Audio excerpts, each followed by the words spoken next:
Сегодня с молодыми спортсменами проводится нетрадиционный инструктаж. Пообщаться с молодежью приехали религиозные деятели и сотрудники правоохранительных органов. Встреча организована на фоне недавних событий в Дагестане, где от действий жестокой идеологии пострадали мирные люди. Сейчас тревожное время сомнительных знакомств, и крайне важно воспитать и сохранить в юном поколении трезвость мысли и четкое понимание, куда стоит направить свои разум и волю.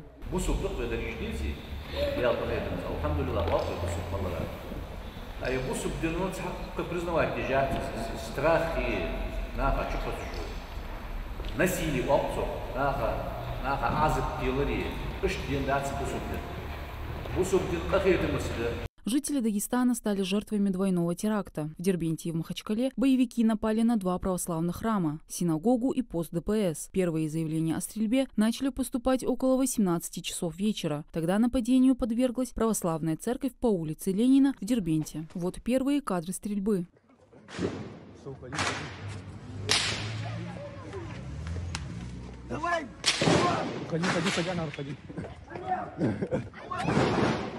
Эти уличные бои стали самыми продолжительными на Кавказе за последние 10 лет. Террористическая атака продолжалась до глубокой ночи. На сегодня известно о 20 погибших и 44 пострадавших, среди которых как сотрудники правоохранительных органов, так и гражданские лица. Мы осуждаем действия террористов, действия тех лиц, которые совершили убийство мирных граждан. Мы конкретно протестуем против этого и требуем принять адекватные меры в отношении тех лиц, которые причастны к убийству мирных граждан. Что бы я хотел еще добавить? Я от имени собравшихся здесь людей выражаю глубокое соболезнование родным и близким наших братьев дагестанцев, которые трагически погибли в результате вот этого нападения. Надеемся на скорейшее выздоровление тех, которые пострадали, получили травмы и увечья. По данным правоохранительных органов, устроившие нападения в Махачкале и Дербенте являются приверженцами международной террористической организации. Богословы поясняют молодым спортсменам, что религия и противоправные действия ничего общего не имеют с подобным варварством. Ислам – религия милосердия, которая отвергает всяческий вред, причиненный любому живому существу.